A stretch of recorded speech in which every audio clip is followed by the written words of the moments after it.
अध्याय 2 सबक 1 अमीर लोग पैसे के लिए काम नहीं करते। डैडी, क्या आप मुझे बता सकते हैं कि अमीर कैसे बना जाए? यह सुनते ही मेरे डैडी ने अपना शाम का अखबार नीचे रख दिया। बेटे, तुम अमीर क्यों बनना चाहते हो?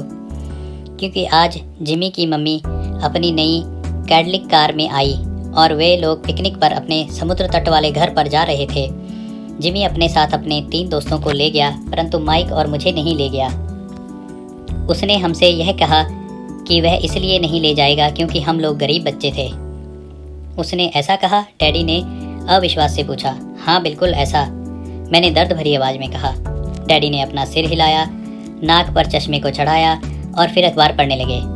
मैं उनके जवाब का इंतज़ार करता रहा।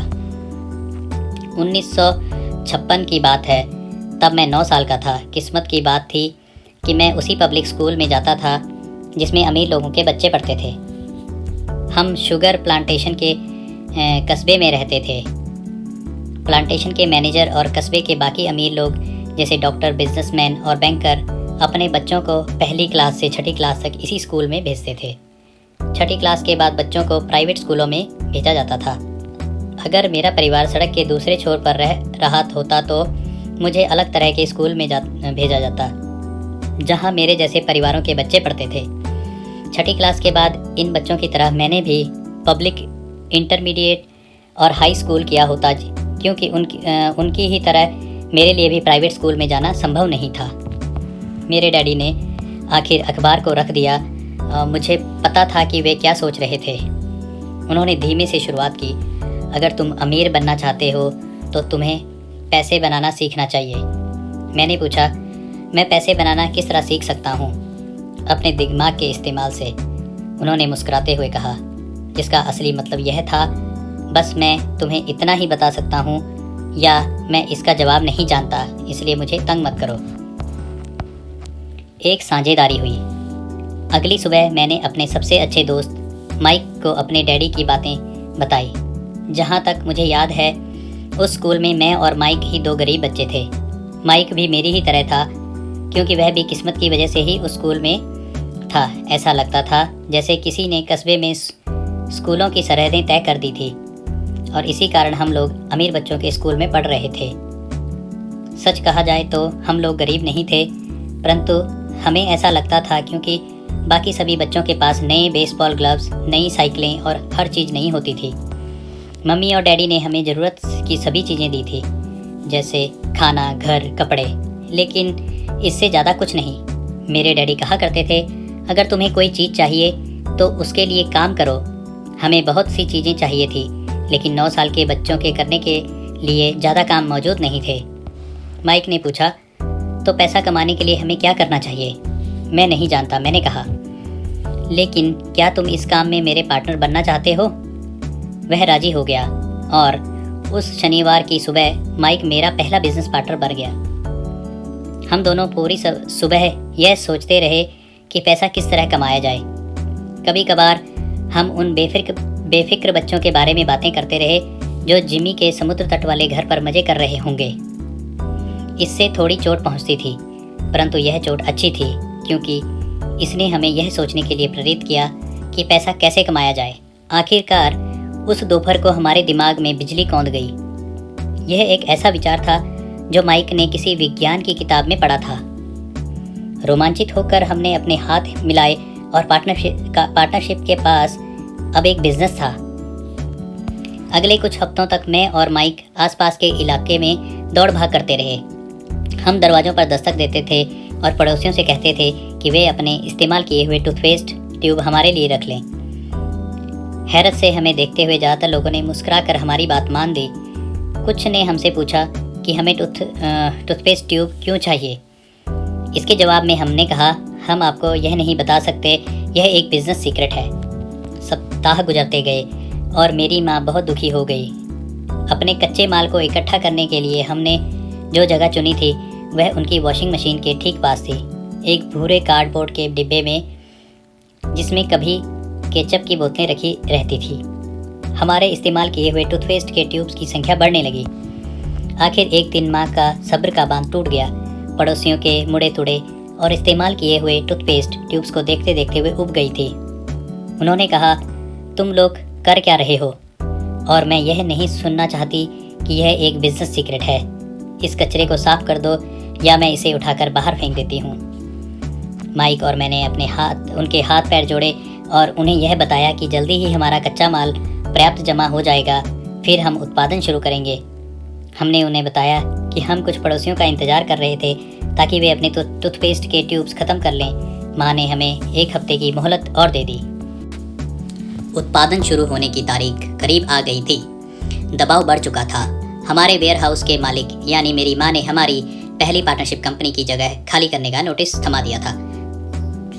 अब माइक का काम यह था कि वह पड़ोसियों को अपने टूथपेस्ट जल्दी खत्म करने के लिए कहे और साथ में यह भी जोड़ दे, दांत के डॉक्टर का कहना है कि दिन में कई बार ब्रश करना चाहिए। मैं उत्पादन की प्रक्रिया को ठीक ठाक करने में जुट गया। एक दिन मेरे डैडी अपने एक दोस्त के साथ कार में बैठकर पोर्च में आए। उनके आश्चर्य का ठिकाना नहीं रहा जब उन्होंने वहाँ 9 साल के 2 बच्चों को उत्पादन की प्रक्रिया में पूरी गति से जुटे देखा। हर जगह बारीक सफ़ेद पाउडर बिखरा हुआ था।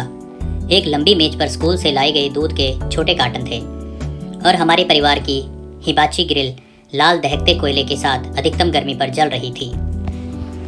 डैडी सावधानी से चलकर हमारे करीब आए क्योंकि हमारे उत्पादन की प्रक्रिया ने पोर्च पर कर रखा था, इसलिए उन्हें कार बाहर ही खड़ी करनी पड़ी। जब वे और उनके दोस्त पास आए तो उन्होंने कोयलों के ऊपर रखा एक स्टील का बर्तन देखा जिसमें टूथपेस्ट के ट्यूब पिघल रहे थे। उन दिनों टूथपेस्ट प्लास्टिक के ट्यूब्स में नहीं आते थे। ट्यूब्स शीशे के बने होते थे। एक बार पेंट जल जाने पर हम ट्यूब्स को स्टील के बर्तन में डाल देते थे ताकि वह पिघल कर द्रव रूप में आ जाए। इस पिघले हुए शीशे को हम छोटे छेद वाले दूध के कार्टनों में डाल रहे थे। दूध के इन कार्टनों में प्लास्टर ऑफ पेरिस भरा था। हर तरफ फैला सफ़ेद पाउडर प्लास्टर ही था जिसमें हमने पानी मिलाया था। जल्दबाजी में मैंने अपने बैग को गिरा दिया था और पूरी ज़मीन ऐसी लग रही थी जैसे वहाँ अभी अभी बर्फ़ का तूफान आया हो। दूध के कार्टन बाहरी बक्से थे जिसके भीतर प्लास्टर ऑफ पेरिस के सांचे थे। मेरे डैडी और उनके दोस्त हमें देखते रहे और हम पिघले हुए शीशे को प्लास्टर ऑफ पेरिस के क्यूब के ऊपर से छोटे से छेद में डालते रहे। संभल कर, मेरे डैडी ने कहा। मैंने बिना सिर उठाए हामी भर दी। आखिरकार जब शीशे को डालने का काम खत्म हो गया तो मैंने स्टील के बर्तन को नीचे रख दिया और फिर अपने डैडी की तरफ देखकर मुस्कुराया। उन्होंने हल्की मुस्कान के साथ पूछा, तुम लोग क्या कर रहे हो? हम वही कर रहे हैं जो आपने बताया था, हम अमीर बनने जा रहे हैं, मैंने कहा। हाँ, माइक ने सिर हिलाते हुए और मुस्कुराते हुए कहा, हम दोनों पार्टनर हैं। डैडी ने पूछा, और इन प्लास्टर के सांचों में क्या है? देखिए, मैंने कहा, इसमें एक बहुत अच्छी चीज़ है। छोटे हथौड़े से मैंने सील को ठोका जिससे बाहरी खोल टूट गया। सावधानी से मैंने ऊपर के आधे प्लास्टर को हटाया और जस्ते का एक सिक्का बाहर गिर गया। हे भगवान, मेरे डैड ने कहा, तो तुम लोग जस्ते के सिक्के ढाल रहे थे? बिल्कुल सही, माइक ने कहा, हम वही कर रहे थे जैसा आपने हमसे कहा था, हम पैसा बना रहे थे। मेरे डैडी के दोस्त जोर से हंसने लगे। मेरे डैडी भी मुस्कुराए और उन्होंने अपना सिर हिलाया। उनके सामने आग और टूथपेस्ट की ट्यूब के बक्से के साथ सफ़ेद धूल में लिपटे हुए 2 बच्चे खड़े थे जो इस कान से उस कान तक खुलकर मुस्कुरा रहे थे। उन्होंने हमसे कहा कि हम सब कुछ छोड़कर उनके साथ चलें और घर के सामने वाली सीढ़ी पर बैठे। मुस्कुराते हुए उन्होंने हमें जालसाजी शब्द का मतलब समझाया। हमारे सपने धाराशाही हो गए थे। तो आपका मतलब है कि यह गैरकानूनी है? माइक ने कांपती आवाज़ में पूछा। छोड़ो भी, डैडी के दोस्त ने कहा, हो सकता है कि बच्चे अपनी जन्मजात प्रतिभा को विकसित कर रहे हों। मेरे डैडी उन्हें घूरते रहे। हाँ, यह गैरकानूनी है, डैडी ने नरमी से कहा, परंतु तुम लोगों ने यह साबित कर दिया कि तुम में बहुत ज़्यादा रचनात्मकता और मौलिक विचार हैं।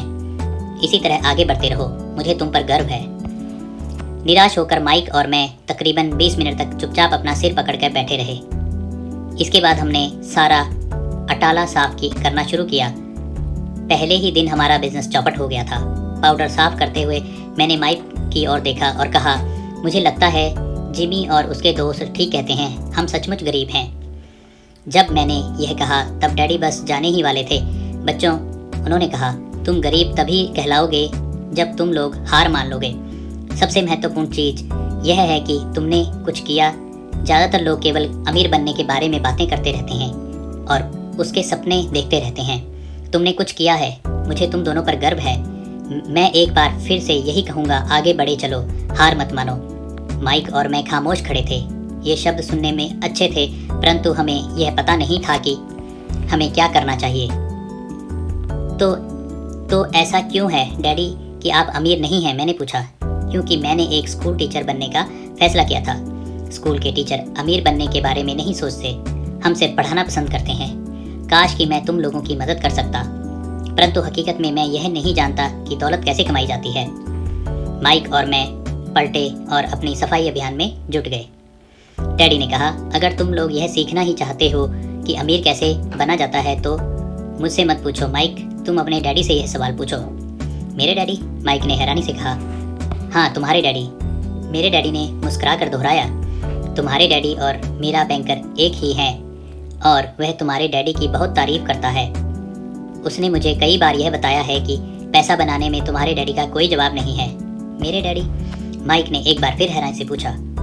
फिर ऐसा क्यों है कि स्कूल के अमीर बच्चों की तरह हमारे पास शानदार कार और आलीशान बंगला नहीं है?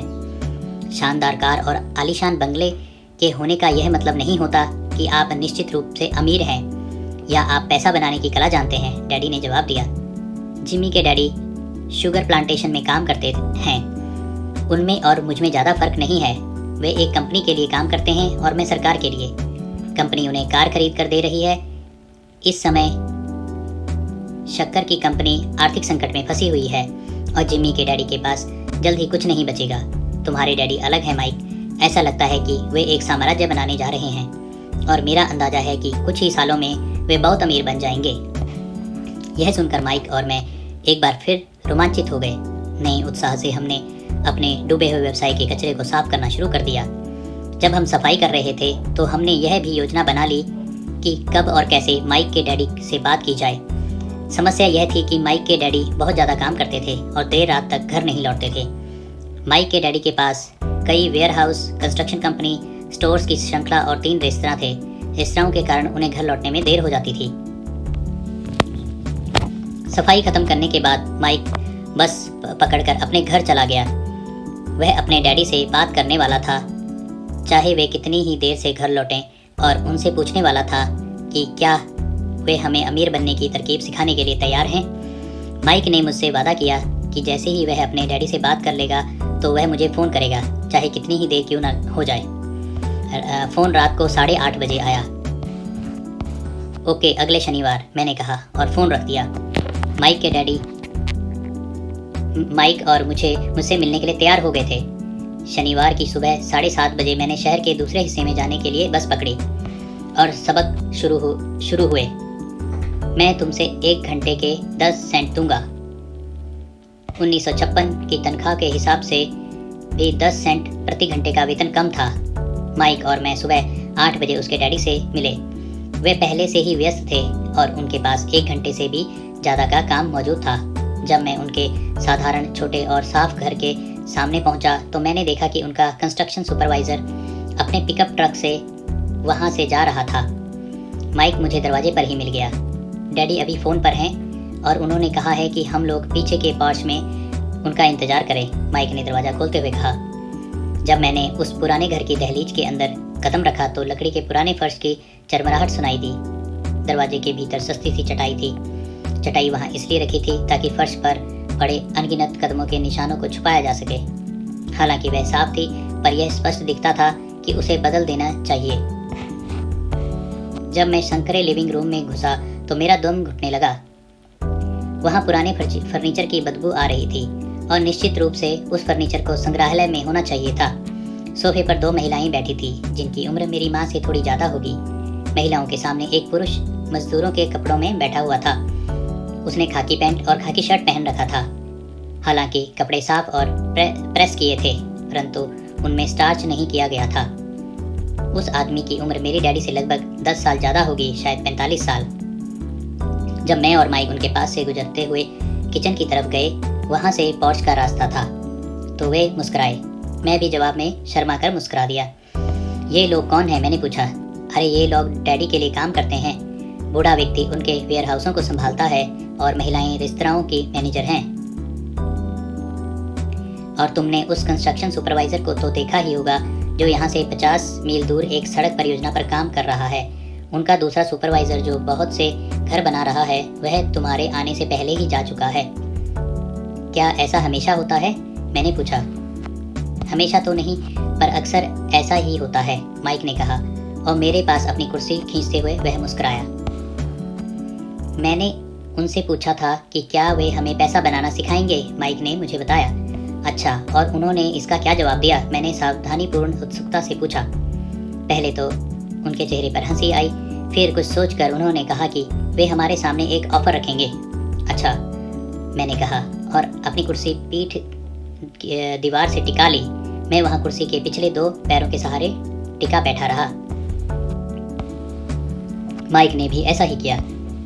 क्या तुम्हें पता है कि वे कौन सा ऑफर देने वाले हैं? मैंने पूछा। नहीं, पर हमें जल्दी ही इसका पता चल जाएगा। अचानक माइक के डैडी उस पुराने दरवाजे से घुसकर पोर्च में दाखिल हुए। माइक और मैं अपने पैरों पर कूद गए, आदर के कारण नहीं बल्कि इसलिए कि हम चौंक गए थे। तो बच्चों तैयार? माइक के डैडी ने एक कुर्सी हमारे पास खिसकाते हुए पूछा। हमने अपने सिर हिलाए और अपनी कुर्सियों को दीवार के पास से खींचकर उनके सामने रख लिया। वे एक विशाल शरीर के मालिक थे, लगभग 6 फीट ऊंचे और 200 पाउंड वजनी। मेरे डैडी इससे ऊंचे थे, लगभग इसी वजन के, और माइक के डैडी से 5 साल बड़े। वे लगभग एक जैसे ही थे, हालांकि दोनों एक ही प्रजाति के नहीं थे। हो सकता है कि उनकी ऊर्जा एक सी हो। माइक का कहना है कि तुम पैसा कमाना सीखना चाहते हो। क्या यह सही है रॉबर्ट? मैंने तत्काल सहमति में अपना सिर हिलाया, हालांकि मुझे थोड़ा सा डर भी लग रहा था। उनके शब्दों और मुस्कुराहट के पीछे बहुत ताकत थी। अच्छा, यह रहा मेरा ऑफर। मैं तुम्हें सिखाऊंगा, लेकिन मैं ऐसा क्लासरूम की शैली से नहीं करूंगा। अगर तुम मेरे लिए काम करोगे तो उसके बदले मैं तुम्हें सिखाऊंगा। तुम मेरे लिए काम नहीं करोगे तो मैं तुम्हें नहीं सिखाऊंगा। अगर तुम काम करते हो तो मैं तुम्हें ज़्यादा तेज़ी से सिखा सकता हूँ, और अगर तुम सिर्फ बैठकर मेरी बातें सुनते हो जैसा कि तुम लोग स्कूल में करते हो तो इससे मेरा समय बर्बाद होगा। यह मेरा ऑफर है, इसे या तो मान लो या फिर वापस लौट जाओ। क्या मैं आपसे पहले एक सवाल कर सकता हूँ? मैंने पूछा। नहीं, इसे या तो मान लो या फिर वापस लौट जाओ। मेरे पास बर्बाद करने के लिए फालतू समय नहीं है। अभी ढेर सा काम पड़ा हुआ है। अगर तुम में तत्काल फैसला करने की क्षमता नहीं है तो तुम कभी पैसा कमाना नहीं सीख पाओगे। मौके आते हैं और चले जाते हैं, इसलिए तत्काल निर्णय लेने की क्षमता एक महत्वपूर्ण कला है। तुमने जैसा चाहा है वैसा एक मौका तुम्हारे सामने मौजूद है। अगले 10 सेकंड में या तो पढ़ाई शुरू हो जाएगी या फिर हमेशा के लिए खत्म हो जाएगी। माइक के डैडी ने चिढ़ाने वाली मुस्कुराहट के साथ कहा। मंजूर, मैंने कहा। मंजूर, माइक ने कहा। बहुत बढ़िया, माइक के डैडी ने कहा। 10 मिनट में मिसेस मार्टिन आ जाएंगी। उनसे बातें करने के बाद मैं तुम्हें उनके साथ भेज दूंगा और तुम लोगों का काम शुरू हो जाएगा। मैं तुम्हें हर घंटे के 10 सेंट दूंगा और तुम हर शनिवार 3 घंटे काम करोगे। पर आज तो मेरा सॉफ्टबॉल का मैच है, मैंने कहा। माइक के डैडी ने अपनी आवाज़ को धीमा परंतु कड़क करके कहा, या तो मान लो या फिर वापस लौट जाओ। मान लिया, मैंने जवाब दिया। सॉफ्टबॉल खेलने की बजाय काम करने और सीखने का विकल्प चुनने में ही समझदारी थी। 30 सेंट बाद शनिवार की खुशनुमा सुबह 9 बजे माइक और मैं मिसेस मार्टिन के साथ काम कर रहे थे। वे एक दयालु और धैर्यवान महिला थी। वे हमेशा कहा करती थी कि माइक और मुझे देखकर उन्हें अपने दोनों बच्चों की याद आ जाती है जो अब बड़े हो गए थे और दूर चले गए थे। हालांकि वे दयालु थी, परंतु वे कड़ी मेहनत में विश्वास करती थी और इसलिए वे हमें हमेशा काम में जुटाई रखती थी। वे बहुत कड़क मैनेजर थी। हम 3 घंटे तक डिब्बाबंद सामानों को शेल्फ पर से उतारते थे, उनकी धूल साफ करते थे और फिर उन्हें करीने से जमाते थे। यह बड़ी मेहनत का काम था और बोरियत भरा भी। माइक के डैडी को मैं अपना अमीर डैडी कहता हूँ। उनके पास इस तरह के 9 सुपरेट्स थे जहाँ पार्किंग के लिए बहुत सी जगह थी। वे 7 से 11 कन्वीनियंस स्टोर्स की शुरुआती संस्करण थे। पड़ोस के जनरल स्टोर जहाँ लोग दूध, ब्रेड, बटर और सिगरेट जैसी चीज़ें खरीदते हैं। समस्या यह थी कि हवाई में एयर कंडीशनिंग नहीं थी और गर्मी के कारण स्टोर्स अपना दरवाज़ा बंद नहीं कर सकते थे। स्टोर के दोनों ओर दरवाज़ों को पूरा खुला रखा जाता था ताकि सड़क और पार्किंग की जगह सामने दिखती रहे। जब भी कोई कार पार्किंग में आती थी तो उसके साथ धूल का गुब्बार भी आता था जो स्टोर्स में घुसकर डिब्बों पर जम जाता था। इसलिए हम लोगों की नौकरी तभी तक चलती जब तक कि एयर कंडीशनिंग नहीं हो जाती। 3 हफ्तों तक माइक और मैं मिसेस मार्टिन के साथ पास जाकर 3 घंटे काम करते रहे। दोपहर तक हमारा काम खत्म हो जाता था और वे हमसे हर एक के हाथ में 3 छोटे सिक्के डाल देती थी। उस समय 50 के दशक में 9 साल की उम्र में भी 30 सेंट कमाने में कोई खास खुशी नहीं होती थी। तब कॉमिक्स की कीमत 10 सेंट हुआ करती थी, इसलिए मैं अपनी कमाई का कॉमिक्स पर खर्च देता था और घर लौट जाता था। चौथे हफ्ते के बुधवार तक मैंने काम छोड़ने का मन बना लिया था। मैं सिर्फ इसलिए काम करने के लिए तैयार हुआ था क्योंकि मैं माइक के डैडी से पैसा कमाना सीखना चाहता था। इसलिए मैं 10 सेंट प्रति घंटे की गुलामी कर रहा था। और सबसे बड़ी बात तो यह थी कि उस पहले शनिवार के बाद से मैंने माइक के डैडी को देखा तक नहीं था। मैं काम छोड़ रहा हूँ, मैंने लंच के समय माइक से कहा। स्कूल लंच बड़ा निराशाजनक था। स्कूल भी उबाऊ था और अब तो मेरे पास शनिवार भी नहीं थे जिसका इंतजार मैं कर सकूं। परंतु 30 सेंट के कारण मुझे धक्का पहुंचा था। इस बार माइक मुस्कुराया। तुम किस बात पर हंस रहे हो? मैंने गुस्से और कुंठा से पूछा। डैडी ने कहा था कि ऐसा ही होगा। उन्होंने कहा था कि जब तुम काम छोड़ने का फैसला कर लो तब वे तुमसे मिलना चाहेंगे। क्या? मैंने आवेश में पूछा। क्या वे मेरे उकता जाने का इंतजार कर रहे थे? कुछ, माइक ने कहा। मेरे डैडी जरा अलग किस्म के हैं। उनका सिखाने का तरीका तुम्हारे डैडी के पढ़ाने के तरीके से बिल्कुल अलग है। तुम्हारे मम्मी डैडी बहुत बातें करते हैं। दूसरी तरफ मेरे डैडी बहुत कम बोलते हैं। तुम सिर्फ इस शनिवार तक इंतजार कर लो, मैं उन्हें बता दूंगा कि तुमने काम छोड़ने का फैसला कर लिया है। इसका मतलब यह है कि मेरे साथ नाटक खेला गया है। नहीं, ऐसा नहीं हुआ है, पर शायद हो सकता है। डैडी शनिवार को इसके बारे में समझाएंगे। शनिवार को लाइन में लगकर इंतजार करते हुए मैं उनका सामना करने के लिए तैयार था। यहाँ तक कि मेरे असली डैडी भी उनसे नाराज़ थे। मेरे असली डैडी, जिन्हें मैं गरीब डैडी कहता हूँ, यह मानते थे कि मेरे अमीर डैडी बाल श्रम कानूनों का उल्लंघन कर रहे थे और इस पूरे मामले की जांच होनी चाहिए। मेरे पढ़े लिखे गरीब डैडी ने मुझसे यह कहा कि मैं सही तनख्वाह मांगूं, कम से कम 25 सेंट प्रति घंटा। मेरे गरीब डैडी ने मुझसे कहा कि अगर मेरी तनख्वाह नहीं बढ़ती तो मुझे तत्काल नौकरी छोड़ देनी चाहिए, और वैसे भी तुम्हें उस घटिया काम की कोई ज़रूरत नहीं है, मेरे गरीब डैडी ने चिल्ला कर कहा। शनिवार को सुबह 8 बजे मैं एक बार फिर माइक के घर के उसी पुराने दरवाजे से अंदर घुस रहा था। कुर्सी पर बैठो और लाइन में इंतजार करो, माइक के डैडी ने मेरे गुस्से ही कहा। फिर वे अंदर जाकर अपने छोटे से ऑफिस में बैठ गए जो बेडरूम के पास था। मैंने कमरे में चारों तरफ देखा, परंतु मुझे माइक नहीं दिखा। अजीब सा महसूस करते हुए मैं उन्हीं दोनों महिलाओं के बगल में बैठ गया जो मुझे 4 हफ्ते पहले वहीं पर मिली थी। वे मुस्कुराई और सोफे पर थोड़ी सी खिसक गई ताकि मैं भी बैठ सकूं। 45 मिनट गुजर गए थे और मैं उबल रहा था। दोनों महिलाएं उनसे मिलकर तकरीबन 30 मिनट पहले वहां से जा चुकी थी। एक बूढ़ा सा आदमी वहां 20 मिनट तक बैठा और फिर वह भी निकल कर चला गया। घर खाली था और हवाई में खुशनुमा सुबह का मैं सीलन भरे अंधेरे लिविंग रूम में बैठा हुआ था और इस बात का इंतजार कर रहा था कि एक लालची और बच्चों का शोषण करने वाला आदमी मुझसे बात करे। मैं सुन सकता था कि वे फ़ोन पर बातें कर रहे थे, ऑफिस में इधर उधर के काम कर रहे थे और मुझे नज़रअंदाज कर रहे थे।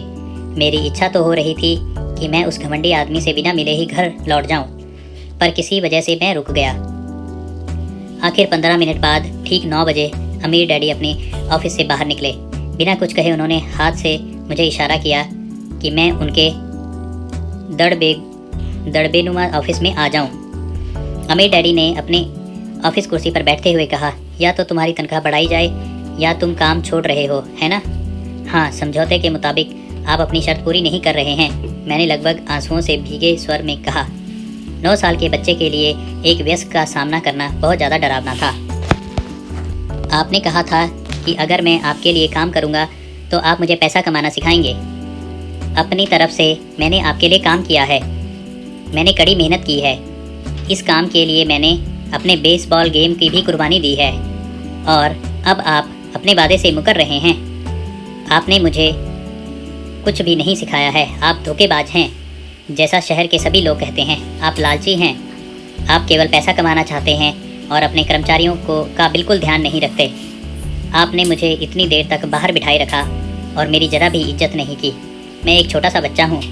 आपको मेरे साथ इससे बेहतर बर्ताव करना चाहिए था। अमीर डैडी अपनी कुर्सी पर पीछे झुक गए। अपने हाथों को ठुड्डी पर लाकर उन्होंने मुझे घूरा। ऐसा लग रहा था जैसा वो मेरा विश्लेषण कर रहे थे। बुरा नहीं है, उन्होंने कहा। 1 महीने से भी कम समय में तुम वही भाषा बोल रहे हो जो मेरे ज़्यादातर कर्मचारी बोलते हैं। क्या? मैंने पूछा। मैं समझ नहीं पा रहा था कि वे क्या कह रहे थे और इसलिए मैंने अपना दुखड़ा रोना चालू रखा। मुझे लगता है कि आप अपने वादे पर कायम रहेंगे और मुझे कुछ सिखाएंगे। इसके बजाय आप तो मुझ पर अत्याचार करना चाहते हैं। यह तो जुल्म है, सरासर जुल्म। मैं तुम्हें सिखा तो रहा हूँ, अमीर डैडी ने धीमी आवाज़ में कहा। आपने मुझे क्या सिखाया है? कुछ भी नहीं, मैंने गुस्से में कहा। एक बार मैं चंद सिक्कों में काम करने के लिए तैयार हो गया, उसके बाद तो आपने मुझसे बात तक नहीं की। 10 सेंट प्रति घंटा। मैं आपकी शिकायत सरकार से करूँगा। हमारे देश में भी बाल श्रम कानून है। आप तो जानते ही हैं कि मेरे डैडी सरकार के लिए काम करते हैं। शाबाश, अमीर डैडी ने कहा। अब तुम उन ज़्यादातर लोगों की भाषा बोल रहे हो जो कभी मेरे लिए काम करते थे। वे लोग जिन्हें या तो मैंने नौकरी से निकाल दिया या जिन्होंने खुद मेरी नौकरी छोड़ दी। तो इस बारे में आपको क्या कहना है? मैंने पूछा। और मुझे यह लग रहा था कि कम उम्र के बावजूद मैं बहादुरी से बातें कर रहा था। आपने मुझसे झूठ बोला। मैंने आपके लिए काम किया और आपने अपना वादा पूरा नहीं किया। आपने मुझे कुछ भी नहीं सिखाया। कौन कहता है कि मैंने तुम्हें कुछ नहीं सिखाया? मेरे अमीर डैडी ने शांति से कहा। मैंने 3 हफ्ते तक काम किया और इस बीच आपने सिखाना तो दूर मुझसे कभी बात तक नहीं की। मैंने व्यंग भरे अंदाज में कहा। क्या सिखाने का मतलब केवल भाषण या बातचीत ही होता है? अमीर डैडी ने पूछा। और क्या, मैंने जवाब दिया।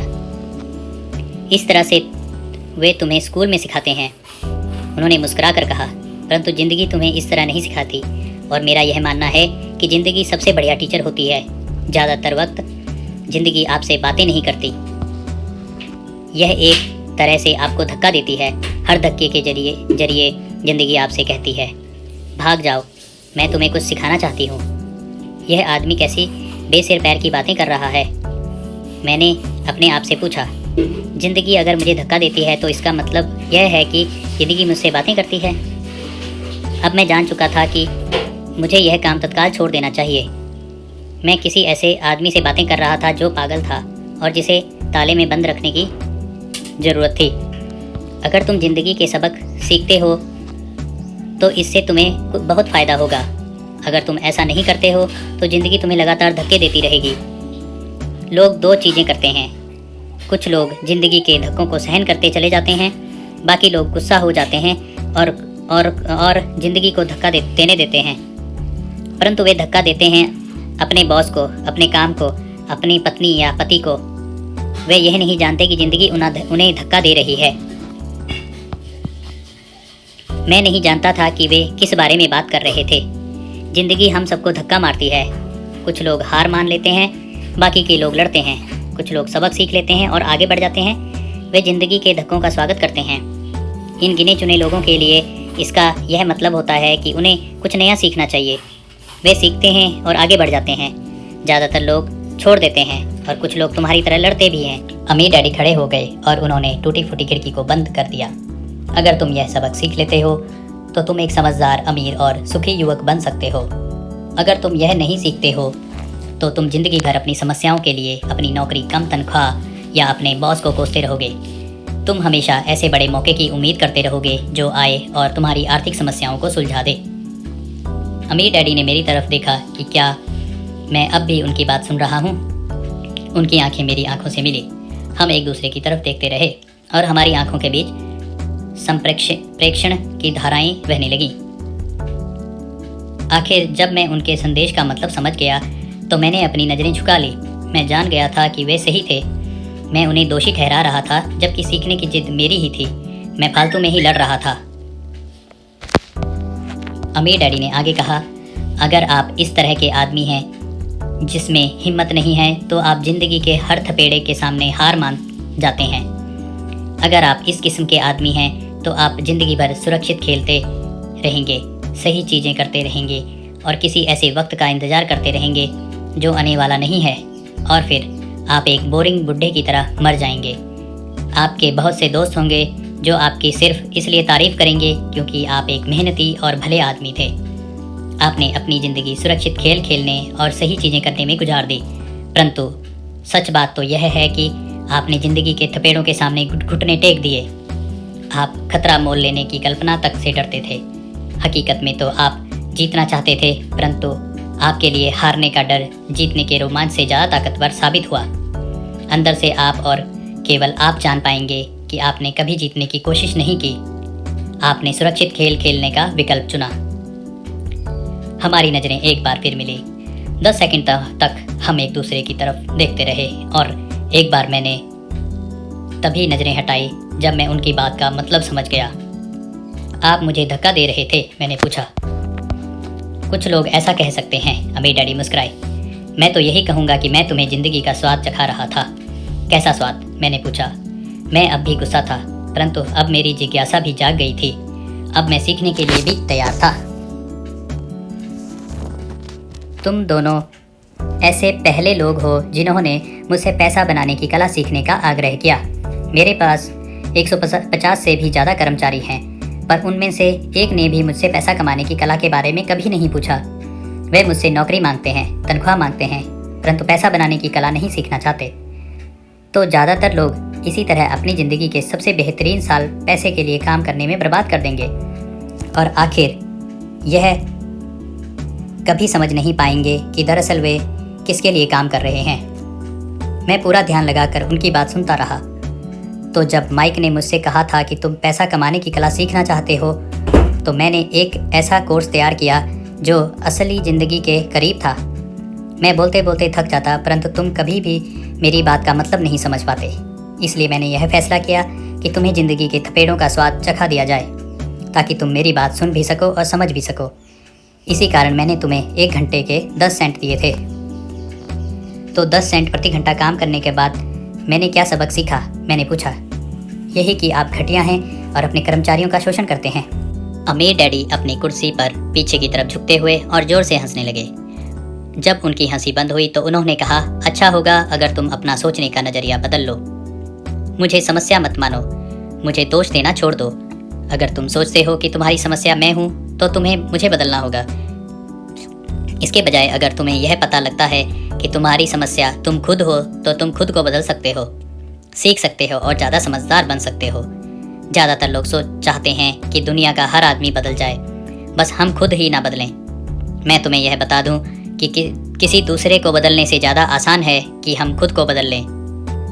मैं आपकी बात ठीक से समझ नहीं पाया। मैंने कहा, अपनी समस्याओं के लिए मुझे दोष देना छोड़ दो, अमीर डैडी ने अधीरता से कहा।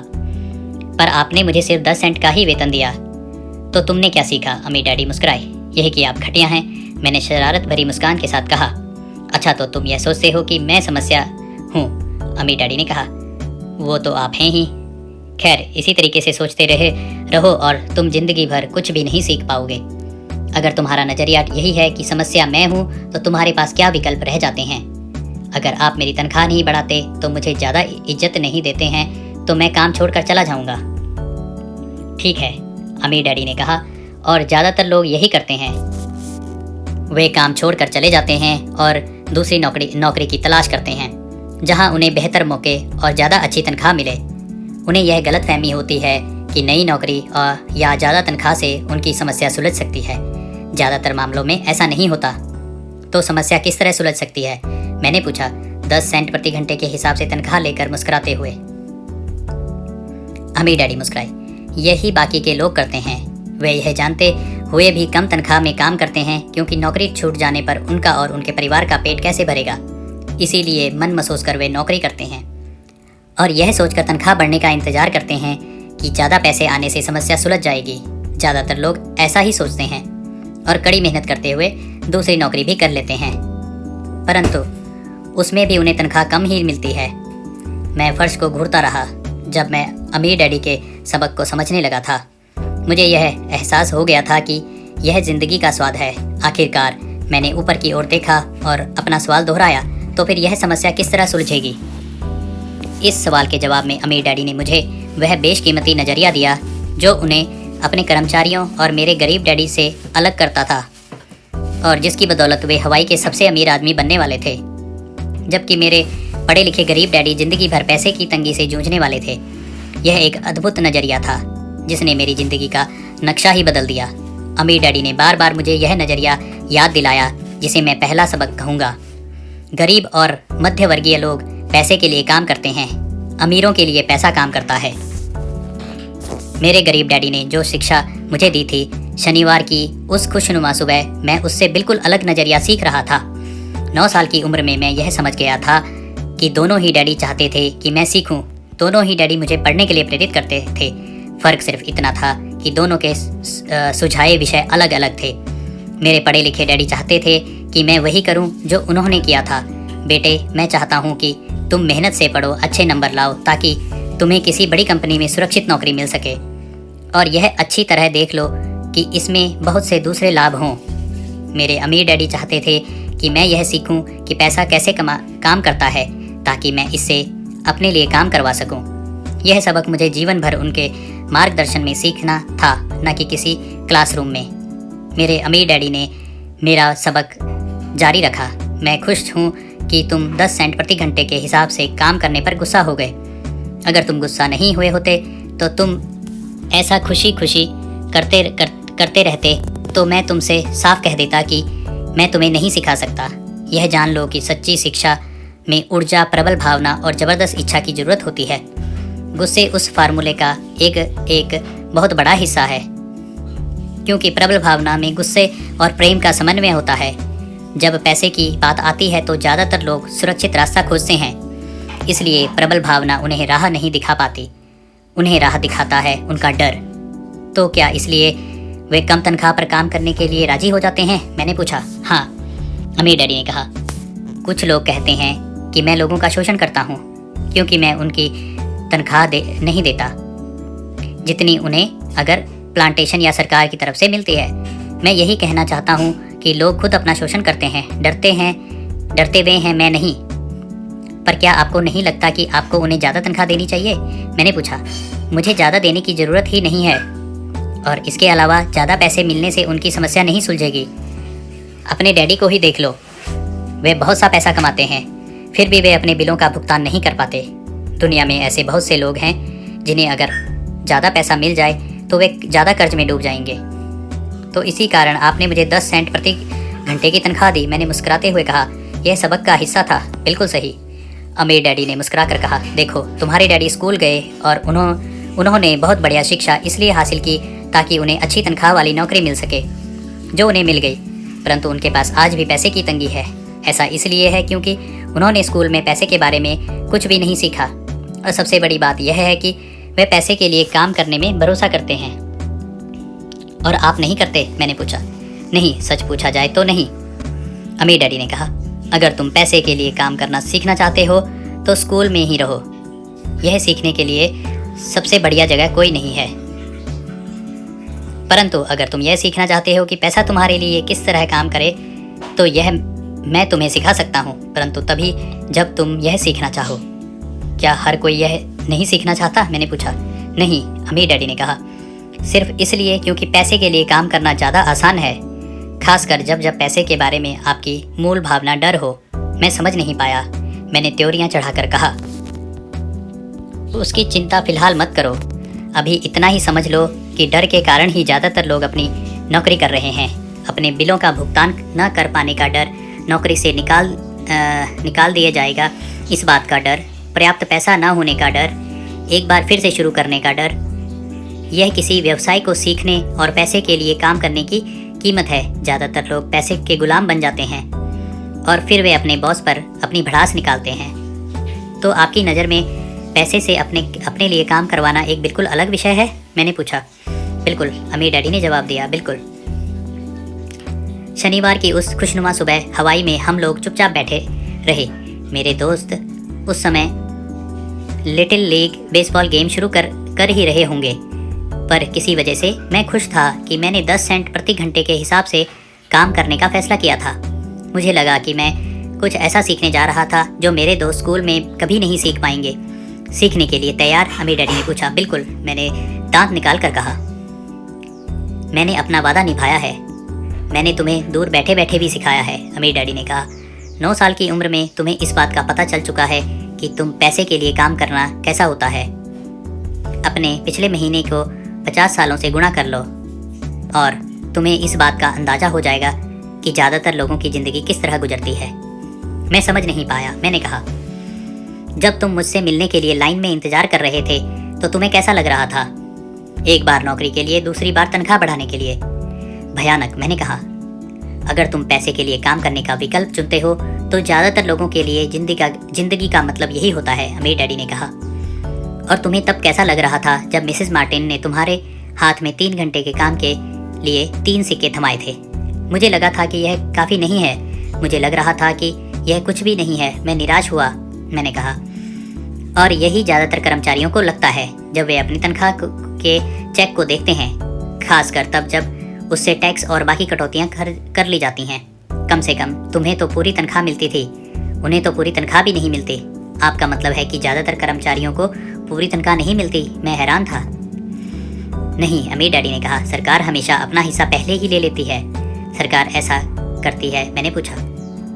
टैक्स, अमीर डैडी ने कहा, जब आप कमाते हैं तो आप पर टैक्स लगता है, जब आप खर्च करते हैं तो आप पर टैक्स लगता है, जब आप बचाते हैं तो आप पर टैक्स लगता है, जब आप मर जाते हैं तो भी आप पर टैक्स लगता है। लोग सरकार को ऐसा करने क्यों देते हैं? अमीर लोग ऐसा नहीं करने देते, अमीर डैडी ने मुस्कुराकर कहा, परंतु गरीब और मध्य वर्गीय लोग ऐसा करने देते हैं। मैं दावा करता हूँ कि मैं तुम्हारे डैडी से ज़्यादा कमाता हूँ, परंतु वे ज़्यादा टैक्स चुकाते हैं। यह कैसे संभव है? मैंने पूछा। 9 साल का बच्चा इस अजीब आंकड़े को समझ नहीं पा रहा था। कोई आदमी सरकार को ऐसा करने की इजाज़त कैसे दे सकता है? अमीर डैडी चुपचाप बैठे रहे। मैं समझ गया कि वे चाहते थे कि मैं सुनूं, ना कि उनसे फालतू के सवाल करूं। आखिर मैं शांत हो गया। जो मैंने सुना था वह मुझे अच्छा नहीं लगा था। मैं जानता था कि मेरे डैडी हमेशा टैक्स का रोते रहते थे, परंतु दरअसल इस बारे में वे कुछ भी नहीं कर पाते थे। क्या जिंदगी उन्हें धक्का दे रही थी? अमीर डैडी मेरी तरफ देखते हुए अपनी कुर्सी में धीमे धीमे और खामोशी से हिलने लगे। सीखने के लिए तैयार? उन्होंने पूछा। मैंने अपना सिर धीमे से हिलाया। जैसे मैंने कहा, सीखने के लिए बहुत कुछ है। पैसे से अपने लिए काम कैसे करवाया जाए, यह जिंदगी भर चलने वाली पढ़ाई है। ज़्यादातर लोग 4 साल के लिए कॉलेज जाते हैं और उनकी पढ़ाई पूरी हो जाती है। मैं पहले से ही जानता हूँ कि मेरी धन संबंधी पढ़ाई जीवन भर चलेगी, और इसकी वजह यह है कि मैं जितना ज़्यादा जान लेता हूँ उससे भी ज़्यादा जानने की मेरी जिज्ञासा बढ़ती चली जाती है। ज़्यादातर लोग इस विषय को कभी नहीं पढ़ते। वे नौकरी पर जाते हैं, अपनी तनख्वाह लेते हैं, अपनी चेकबुक को बैलेंस करते हैं और बात खत्म हो जाती है। इसके बाद भी उन्हें अचरज होता है कि उनके जीवन में पैसे की समस्याएं क्यों हैं। फिर वे सोचते हैं कि ज़्यादा पैसे से उनकी समस्या हल हो जाएगी। बहुत कम लोगों को यह एहसास होता है कि असली समस्या धन संबंधी शिक्षा या ज्ञान की है। तो मेरे डैडी को टैक्स की समस्या इसलिए है क्योंकि उनमें पैसे की समझ नहीं है? मैंने विचलित होकर पूछा। देखो, अमीर डैडी ने कहा, पैसे से अपने लिए कैसे काम करवाया जाए, टैक्स तो उस शिक्षा का सिर्फ एक हिस्सा है। आज तो मैं सिर्फ यह देखना चाहता था कि तुम में अब भी पैसे के बारे में सीखने की प्रबल इच्छा बची है या नहीं। ज़्यादातर लोगों में सीखने की प्रबल इच्छा नहीं होती। वे स्कूल जाना चाहते हैं, कोई व्यवसाय सीखना चाहते हैं, अपनी नौकरी में मज़े करना चाहते हैं और ढेर सारा पैसे कमाना चाहते हैं। एक दिन वे तब जागते हैं जब उनके सामने पैसे की समस्या आ जाती है, और तब वे काम करना बंद नहीं कर सकते। पैसे के लिए काम करने की यही कीमत होती है। उन्हें यह कीमत चुकानी ही पड़ती है। अगर वे पैसे से अपने लिए काम करवाना सीख लेते हैं तो उनके सामने यह समस्या कभी नहीं आती। तो तुम में अब भी सीखने की, जानने की इच्छा, जिज्ञासा है? अमीर डैडी ने पूछा। मैंने हामी से सिर हिलाया। अच्छा, अमीर डैडी ने कहा, अब काम पर वापस जाओ और इस बार मैं तुम्हें बिल्कुल तनख्वाह नहीं दूंगा। क्या? मैंने हैरान होकर पूछा। तुमने सही सुना, तनख्वाह बंद। तुम हर शनिवार 3 घंटे उसी तरह काम करोगे, परंतु इस बार तुम्हें 10 सेंट प्रति घंटे के हिसाब से तनख्वाह नहीं मिलेगी। तुम्ही ने तो कहा है कि तुम पैसे के लिए काम करना नहीं सीखना चाहते, इसलिए मैं तुम्हें बदले में कुछ भी नहीं दूंगा। मुझे अपने सुने हुए शब्दों पर भरोसा नहीं हो रहा था। मैंने माइक से पहले ही बात कर ली है वह पहले से ही काम कर रहा है, मुफ्त में डिब्बों की सफाई कर रहा है और उन्हें करीने से जमा कर रहा है। अब तुम भी जल्दी से जाकर काम में जुट जाओ। यह ठीक नहीं है, मैं चिल्लाया। आपको कुछ ना कुछ तनख्वाह तो देनी चाहिए। तुमने कहा था कि तुम सीखना चाहते हो। अगर तुम इस बात को अभी नहीं सीख पाओगे तो तुम भी उन्हीं 2 महिलाओं और बूढ़े आदमी की तरह बन जाओगे जो मेरे लिविंग रूम में बैठे थे। ये लोग पैसे के लिए काम करते हैं और डरते हैं कि मैं उन्हें नौकरी से ना निकाल दूं। या तुम अपने डैडी की तरह बन जाओगे जो पैसा तो बहुत कमाते हैं परंतु गले तक कर्ज में डूबे रहते हैं। शायद उन्हें यह उम्मीद रहती है कि ज़्यादा पैसे से उनकी समस्या सुलझ जाएगी। अगर तुम यही चाहते हो तो मैं एक बार फिर 10 सेंट्स के अपने पुराने वादे पर लौटने के लिए तैयार हूँ। या तुम वह कर सकते हो जो ज़्यादातर लोग करते हैं, इस बारे में शिकायत करो कि तनख्वाह बहुत कम है और तुम यह नौकरी छोड़कर दूसरी नौकरी की तलाश शुरू कर दो। मेरी समझ में नहीं आ रहा था कि मैं क्या करूं, मैंने पूछा। अम्मी डैडी ने अपने सिर पर उंगली रखी। इसका इस्तेमाल करो, उन्होंने कहा। अगर तुम इसका सही इस्तेमाल करोगे तो तुम मुझे जल्द ही इस बात के लिए धन्यवाद दोगे कि मैंने तुम्हें मौका दिया और एक दिन तुम बहुत अमीर आदमी बन जाओगे। मैं वहाँ यह सोचते हुए खड़ा था कि मुझे कितना घटिया विकल्प दिया जा रहा है। मैं यहाँ अपनी तनख्वाह बढ़वाने आया था और अब मुझे मुफ्त में काम करने के लिए कहा जा रहा है। अमीर डैडी ने एक बार फिर अपनी उंगली सिर पर रखा और कहा, इसका इस्तेमाल करो। अब यहाँ से जाओ और अपने काम में जुट जाओ। सबक 1, अमीर लोग पैसे के लिए काम नहीं करते। मैंने अपने गरीब डैडी को यह नहीं बताया कि अब मैं मुफ्त में काम कर रहा हूँ। उन्हें यह समझ में नहीं आता। मैं उन्हें इसकी वजह ठीक से इसलिए नहीं समझा सकता था क्योंकि मैं खुद भी इसे ठीक से नहीं समझ पाया था। अगले 3 हफ्ते माइक और मैं 3 घंटे हर शनिवार को काम करते रहे, मुफ्त में। काम बहुत परेशानी वाला नहीं था और वक्त गुजरने के साथ साथ यह ज़्यादा आसान होता जा रहा था। मुझे अफसोस था कि अपने छूटे हुए बेसबॉल गेम्स और कॉमिक्स का अब मैं उनका मज़ा नहीं ले सकता था। तीसरे हफ्ते दोपहर में अमीर डैडी आए। हमने उनके ट्रक के पार्किंग में आने की आवाज़ सुनी। वे स्टोर में घुसे और उन्होंने मिसेज मार्टिन को गले लगाकर अभिवादन किया। स्टोर में क्या चल रहा है यह जानने के बाद वे आइसक्रीम फ्रीज़र के पास गए। उसमें से 2 आइसक्रीम निकाली, उनका दाम चुकाया और इसके बाद मेरी और माइक की तरफ इशारा करके कहा, चलो घूमने चलते हैं। हम सड़क के पार गए, कुछ कारों को चकमा दिया और एक बड़े घास के मैदान में टहलने लगे जहां कुछ वयस्क संगठन सॉफ्टबॉल खेल रहे थे। दूर की पिकनिक टेबल पर बैठकर उन्होंने माइक और मुझे आइसक्रीम दी। कैसा चल रहा है? बढ़िया, माइक ने कहा। मैंने सहमति में सिर हिलाया। कुछ और सीखा? अमीर डैडी ने पूछा। माइक और मैंने एक दूसरे की तरफ देखा, अपने कंधे उचकाए और अपने सिर को ना में एक साथ हिलाया। जिंदगी के सबसे बड़े जाल से बचना। अच्छा यह होगा कि तुम बचपन से ही यह सोचना शुरू कर दो, तुम अब जिंदगी के सबसे बड़े सबक को सीख रहे हो। अगर तुम इस सबक को सीख लेते हो तो तुम बहुत ज़्यादा आज़ादी और सुरक्षा भरी ज़िंदगी को सुख ले सकते हो। अगर तुम यह सबक नहीं सीख पाते हो तो तुम भी मिसेज मार्टिन और इस पार्क में खेल रहे ज़्यादातर लोगों की तरह ही बन जाओगे। वे बहुत ज़्यादा मेहनत करते हैं परंतु उसके बदले में उन्हें बहुत कम पैसे मिलते हैं। वे नौकरी की सुरक्षा के मोह में फंसे रहते हैं। हर साल मिलने वाली 3 हफ्ते की छुट्टियां और 45 साल तक काम करते हैं और उसके बाद मिलने वाली थोड़ी सी पेंशन का सपना देखते रहते हैं। अगर इस तरह की ज़िंदगी जीने में तुम्हें सुख मिलता है तो मैं तुम्हारी तनख्वाह बढ़ाकर 25 सेंट प्रति घंटा कर सकता हूँ। परंतु ये लोग अच्छे लोग हैं और मेहनती भी हैं, फिर आप उनका मजाक क्यों उड़ा रहे हैं? मैंने पूछा। अमीर डैडी के चेहरे पर मुस्कान आ गई। मिसेज मार्टिन मेरे लिए माँ जैसी हैं। मैं इतना कठोर नहीं हो सकता कि उनका मजाक उड़ाऊं। यह कठोर लगता ज़रूर है क्योंकि मैं तुम लोगों के सामने स्थिति स्पष्ट करना चाहता हूँ और वह भी आसान शब्दों में। मैं तुम्हारे नज़रिए को बड़ा करना चाहता हूँ ताकि तुम कुछ आगे भी देख सको, दूर तक देख सको। ज़्यादातर लोगों को आगे देखने का फ़ायदा कई बार सिर्फ इसलिए नहीं मिल पाता क्योंकि उनके देखने का दायरा बहुत छोटा होता है। ज़्यादातर लोग जिस जाल में फंसे हुए हैं वे उसे देख ही नहीं पाते। माइक और मैं वहाँ पर सोचते हुए बैठे रहे क्योंकि हम उनकी बातों का मतलब पूरी तरह से नहीं समझ सके थे। उनकी बातें सुनने में कठोर और कड़वी लग रही थी परंतु हम यह भी जानते थे कि वे हमें कुछ सिखाने की कोशिश कर रहे थे। मुस्कुराहट के साथ अमीर डैडी ने कहा, क्या 25 सेंट प्रति घंटे का ऑफर अच्छा नहीं लगा? क्या इससे दिल की धड़कन तेज नहीं हुई? मैंने अपना सिर ना में हिलाया, जबकि असल में ऐसा ही हुआ था। 1 घंटे काम के बदले में 25 सेंट मेरे हिसाब से बहुत बढ़िया सौदा था। अच्छा, मैं तुम्हें 1 घंटे में $1 दूंगा, अम्मी डैडी ने शरारत भरी मुस्कान के साथ कहा। अब मेरे दिल तूफान मील की तरह दौड़ रहा था। मेरा दिमाग चीख चीख कर कह रहा था, इसकी बात मान लो। मुझे अपने कानों पर भरोसा नहीं हो रहा था, परंतु फिर भी मैं चुप रहा। अच्छा, $2 प्रति घंटा। मुझे ऐसा लगा जैसे मेरे छोटे से 9 साल पुराने दिमाग में किसी ने बम फोड़ दिया हो। 1956 में $2 प्रति घंटे की कमाई मुझे दुनिया का सबसे अमीर बच्चा बना देती। मैं इतना सारा पैसा कमाने की कल्पना भी नहीं कर सकता था। मैं कहना चाहता था। मैं हाँ कहना चाहता था। मैं सौदा पक्का करना चाहता था। मुझे नई साइकिल दिख रही थी, नए बेसबॉल के ग्लव्स दिख रहे थे। मेरे पास कड़क नोट देखकर मेरे दोस्तों की जलन और तारीफ भी मुझे साफ दिख रही थी। सबसे बड़ी बात तो यह थी कि जिमी और उसके अमीर दोस्त मुझे फिर कभी गरीब नहीं कह सकते थे, परंतु किसी वजह से मैं खामोश खड़ा रहा। हो सकता है कि मेरे दिमाग में गर्मी बढ़ जाने से उसका फ्यूज़ उड़ गया हो, परंतु मन ही मन मैं $2 प्रति घंटे का ऑफ़र मानने के लिए बेताब था।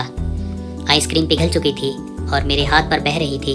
आइसक्रीम की डंडी खाली थी और उसके नीचे वैनिला और चॉकलेट के टुकड़े थे जिसके मज़े चींटियाँ ले रही थी। अम्मी डैडी हम दोनों बच्चों को देख रहे थे और आंखें फाड़ कर और खाली दिमाग से उन्हें घूर रहे थे। उन्हें मालूम था कि वे हमारी परीक्षा ले रहे हैं और वे यह भी जानते थे कि हमारे दिल का एक कोना इस ऑफ़र को मानने के लिए बेताब हो रहा होगा।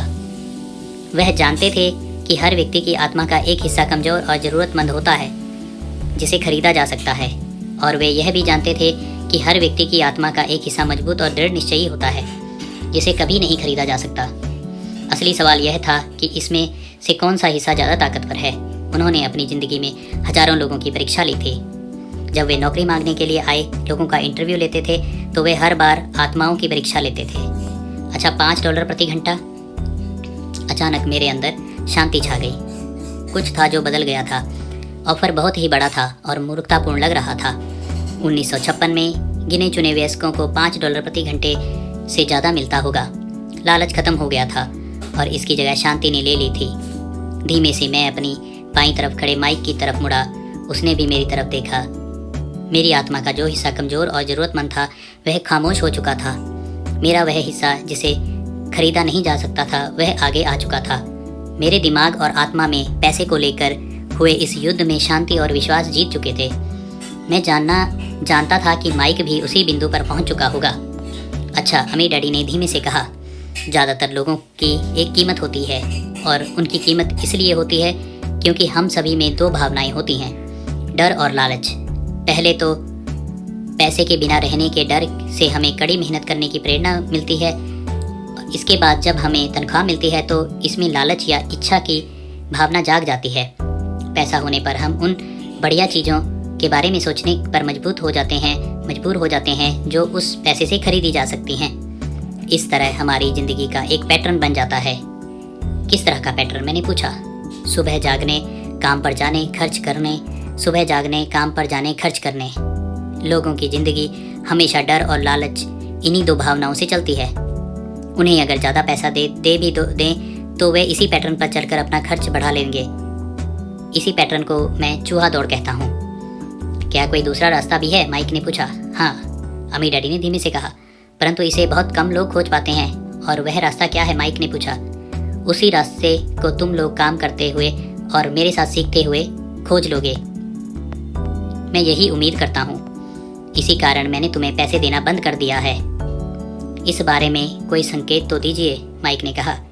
हम लोग मेहनत से काम करते करते थक चुके हैं, खासकर जब इसके बदले में हमें कुछ नहीं मिल रहा है। पहला कदम तो यह है कि तुम लोग सच बोलो, अम्मी डैडी ने कहा। हम लोग झूठ नहीं बोल रहे हैं, मैंने कहा। मैंने कब कहा कि तुम लोग झूठ बोल रहे हो? मैं तो यह कह रहा हूँ कि सच्ची बात कह देनी चाहिए, अम्मी डैडी ने जवाब दिया। किस बारे में, मैंने पूछा। इस बारे में कि तुम लोगों को कैसा लग रहा है, अम्मी डैडी ने कहा। तुम्हें यह किसी और से कहने की ज़रूरत नहीं है, सिर्फ अपने आप से सच बोलो। आपके कहने का मतलब यह है कि इस पार्क में मौजूद लोग, आपके लिए काम करने वाले लोग, मिसेस मार्टिन, यह सब लोग ऐसा नहीं करते? मुझे ऐसा ही लगता है, अम्मी डैडी ने कहा। इसके बजाय उन्हें हमेशा पैसा नहीं होने का डर सताता रहता है। उस डर का सामना करने की बजाय, सोचने की बजाय ये लोग सिर्फ प्रतिक्रिया करते रहते हैं। इस दौरान वे दिल से काम लेते हैं, दिमाग से नहीं। अमीर डैडी ने अपने सिर पर उंगली ठोकते हुए कहा। फिर उनके हाथ में कुछ पैसे आ जाते हैं और उनमें खुशी, इच्छा और लालच की भावनाएं जाग जाती हैं और एक बार फिर वे दिमाग से सोचने की बजाय दिल से काम करने लगते हैं। तो वे दिल से यानी अपनी भावनाओं से सोचते हैं, माइक ने कहा। बिल्कुल ठीक, अमीर डैडी ने कहा। वे इस बारे में सच नहीं बताते कि उन्हें कैसा लग रहा है। वे अपनी भावना से काम करते हैं और दिमाग से सोचने का कष्ट नहीं उठाते। उन्हें डर लगता है। वे नौकरी करने जाते हैं और आशा करते हैं कि ज़्यादा पैसे आने से उनका डर दूर हो जाएगा, परंतु ऐसा नहीं होता। वही पुराना डर उन्हें फिर से सताने लगता है। वे फिर से नौकरी करने जाते हैं और फिर आशा करते हैं कि पैसा उनके डर को कम कर देगा, परंतु ऐसा नहीं होता। डर के कारण वे नौकरी के जाल में फंसे रहते हैं। पैसा कमाते हैं, काम करते हैं, पैसा कमाते हैं और आशा करते हैं कि डर से उनका पीछा छूट जाएगा, परंतु हर रोज़ जब वे उठते हैं तो उनका पुराना डर भी उनके साथ उठता है। वही पुराना डर करोड़ों लोगों को रात भर जगाता है और उनकी रात बहुत चिंता और परेशानी में गुजरती है।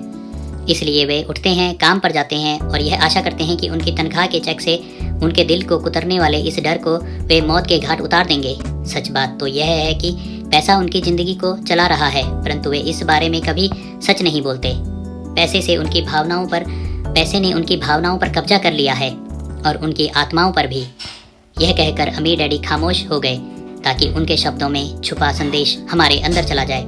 माइक और मैंने उनकी बातें सुनी थी, परंतु हम उनका मतलब तो पूरी तरह से नहीं समझ पाए थे। मुझे अक्सर यह हैरानी होती थी कि लोगों को ऑफिस जाने की इतनी जल्दी क्यों होती है। उन्हें अपनी नौकरी में खास मज़ा नहीं आता था और वे कभी कभी खुश भी नहीं दिखते थे।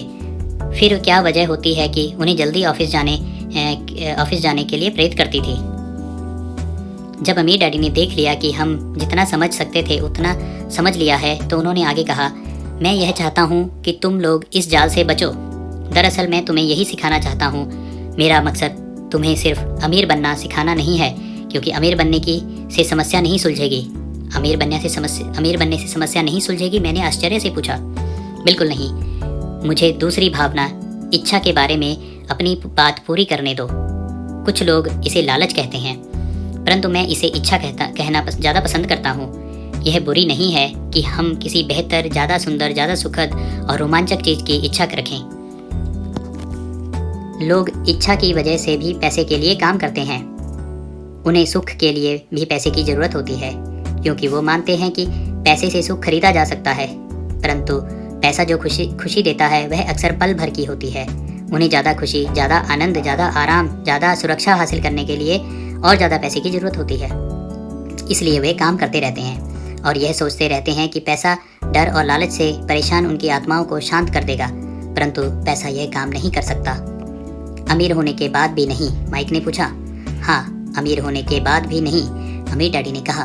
दरअसल बहुत से अमीर लोग इच्छा के कारण नहीं बल्कि डर के कारण अमीर होते हैं। वे सचमुच सोचते हैं कि दौलत हो तो पैसा न होने का डर, गरीब होने का डर खत्म हो जाता है। इसलिए वे ढेर सारी दौलत जमा कर लेते हैं और तब जाकर उन्हें पता चलता है कि उनका डर और बढ़ गया है। उन्हें अब इसके खोने की चिंता सताने लगी है। मैं ऐसे दोस्तों को जानता हूँ जो बहुत सा पैसा होने के बाद भी काम में जुटे रहते हैं। मैं ऐसे लोगों को भी जानता हूँ जिनके पास आज करोड़ों की दौलत है, परंतु वे आज उससे भी ज़्यादा चिंतित और परेशान हैं जितने वे अपनी गरीबी के दिनों में थे। उन्हें इस बात का भी डर है कि वे अपनी सारी दौलत खो देंगे। अमीर बनने से पहले जो डर उन्हें सता रहे थे, वे अमीर बनने के बाद और भी बढ़ गए हैं। दरअसल उनकी आत्मा का कमज़ोर और ज़रूरतमंद हिस्सा अब और तेज़ी से चीख रहा है। वे अपने आलीशान बंगलों, शानदार कारों और उस ऐशो आराम की ज़िंदगी को भी नहीं खोना चाहते जो पैसे से खरीदी गई है। वे इसी चिंता में घुलते रहते हैं कि अगर वे कंगाल हो गए तो उनके दोस्त क्या कहेंगे। इसी चिंता की वजह से कई लोग तो न्यूरोटिक और कुंठित हो चुके हैं। हालांकि वे अमीर दिखते हैं और उनके पास पहले से ज़्यादा पैसा है। तो क्या गरीब आदमी ज़्यादा सुखी होता है? मैंने पूछा। नहीं, मेरे हिसाब से तो ऐसा नहीं होता, अमीर डैडी ने जवाब दिया। पैसे से दूर रहना भी उतना ही बड़ा पागलपन है जितना कि उसके पीछे भागना। उसी समय कस्बे का एक पागल हमारी मेज के पास से गुजरा और कूड़ेदान के पास रुक कर उसमें कुछ ढूंढने लगा, जैसा उसे किसी ने समझा कर भेजा हो। चर्चा के इस मोड़ पर हम तीनों उसकी हरकतों को दिलचस्पी के साथ देख रहे थे, जबकि इससे पहले हमने उसे नज़रअंदाज कर दिया होता। अमीर डैडी ने अपने पर्स में से $1 निकाला और उस पागल बूढ़े के पास आने का इशारा किया। पैसा देखते ही वह तत्काल चला आया। उसने पैसे लिए और अमीर डैडी को ढेर सारी दुआएं दी और अपनी अच्छी किस्मत पर खुश होकर वह जल्दी से चला गया। इसमें और मेरे ज़्यादातर कर्मचारियों में बहुत अंतर नहीं है, अमीर डैडी ने कहा। मैं ऐसे बहुत से लोगों को से मिलता हूँ जो कहते हैं कि अरे मुझे पैसे में कोई रुचि नहीं है, फिर भी वे हर रोज़ 8 घंटे की नौकरी पर जाते हैं। यह तो सच्चाई को नकारना है। अगर उन्हें पैसे में रुचि नहीं है तो वे नौकरी पर क्यों जाते हैं?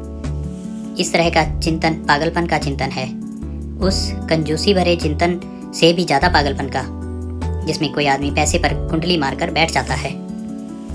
जब मैं वहाँ अपने अमीर डैडी की बात सुन रहा था, तब मेरे दिमाग में यह ख्याल आ रहा था कि मेरे गरीब डैडी 1000 बार यह कुछ कह चुके थे, मुझे पैसे में कोई रुचि नहीं है।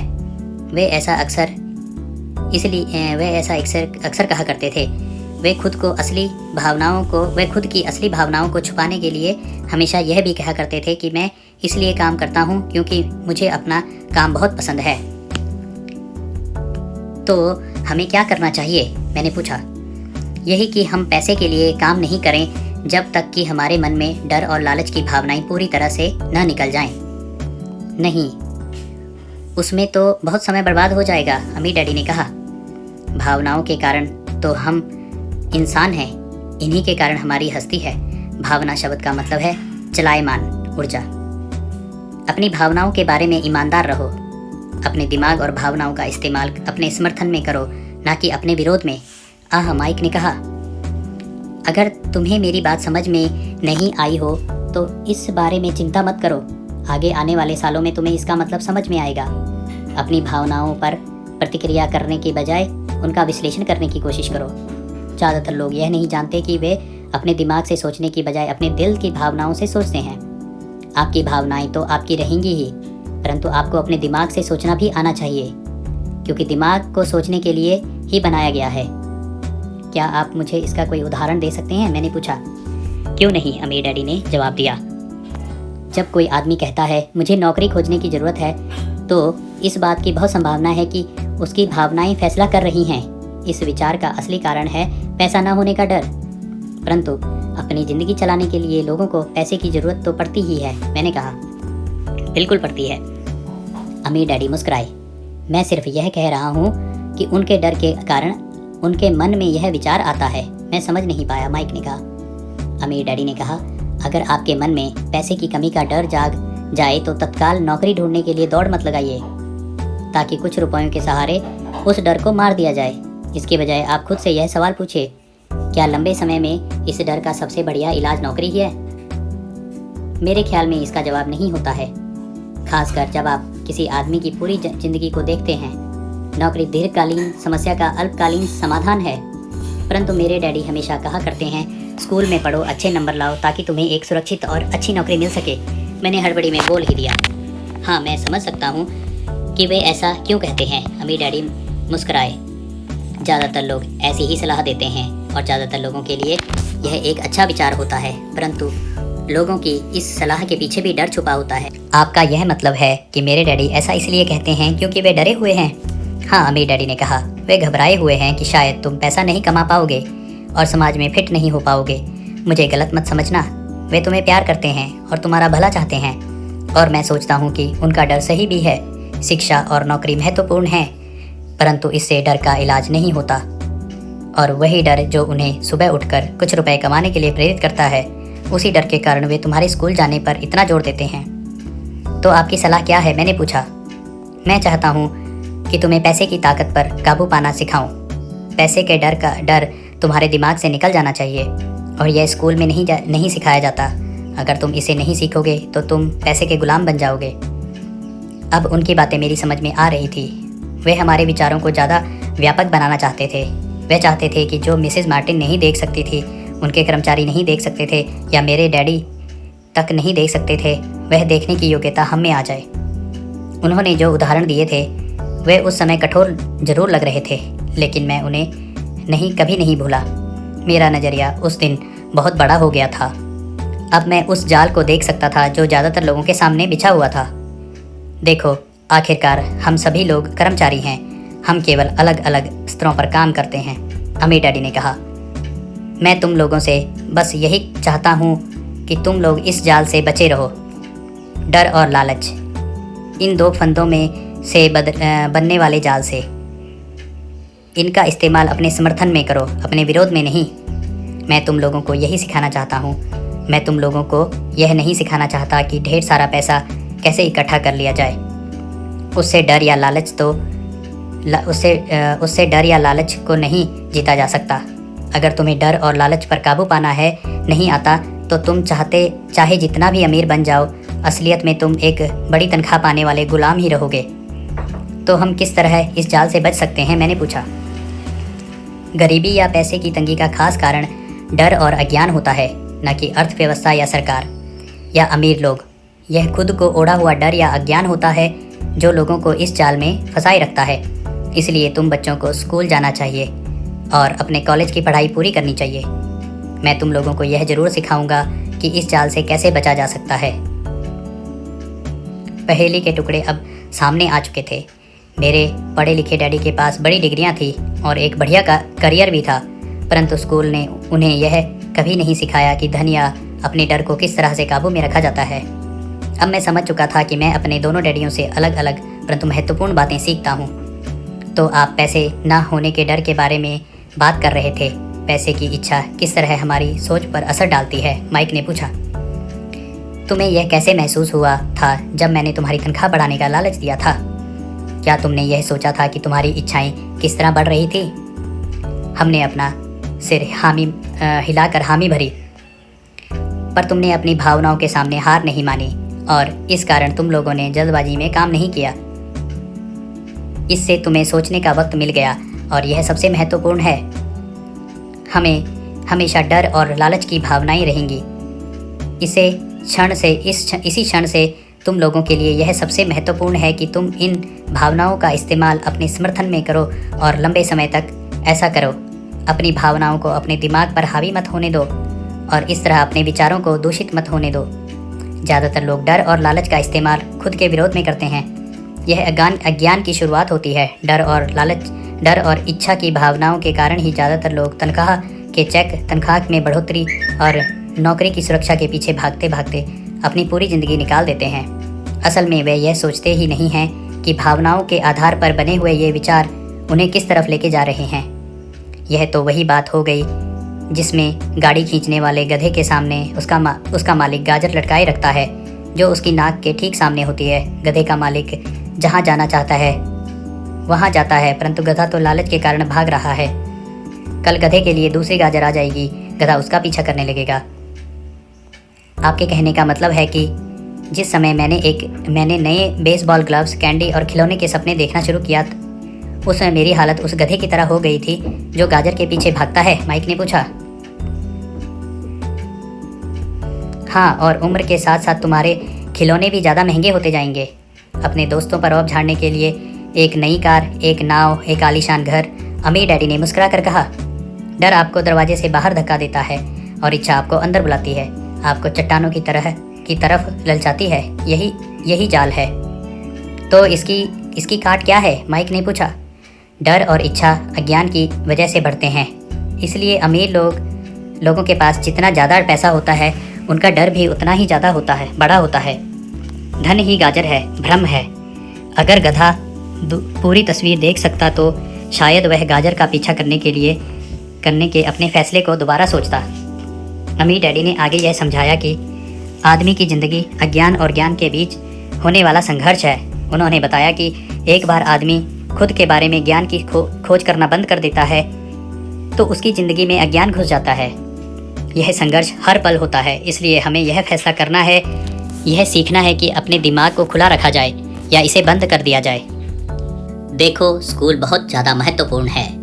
आप स्कूल इसलिए जाते हैं ताकि आप वहाँ कोई कला या व्यवसाय सीख सकें और इस तरह से आप समाज में योगदान दे सकें। हर समाज में शिक्षकों, डॉक्टरों, मैकेनिकों, कलाकारों, रसोइयों, व्यावसायिक लोगों, पुलिस अफसरों, दमकल कर्मियों और सिपाहियों की ज़रूरत होती है। स्कूल उन्हें यह सब सिखाते हैं ताकि हमारा समाज विकसित हो सके और हमारी संस्कृति समृद्ध हो सके। अमीर डैडी ने कहा, दुर्भाग्य से कई लोगों के लिए स्कूल शिक्षा का अंत होता है, शुरुआत नहीं। एक लंबी खामोशी छाई रही। अमीर डैडी मुस्कुरा रहे थे। उस दिन उन्होंने जो कहा था वह मैं पूरी तरह से नहीं समझ पाया था, परंतु ज़्यादातर महान शिक्षकों के शब्द सालों तक हमें सिखाते रहते हैं। उनके शब्द इसी तरह से आज भी मेरे साथ हैं। मैं आज थोड़ा निर्मम हुआ, अमीर डैडी ने कहा। एक वजह से निर्मम हुआ, मैं चाहता था कि तुम लोगों को आज की यह चर्चा हमेशा याद रहे। मैं चाहता हूँ कि तुम हमेशा मिसेज मार्टिन के बारे में सोचो। मैं चाहता हूँ कि तुम लोग हमेशा उस गधे के बारे में सोचो। इन्हें कभी मत भूलना।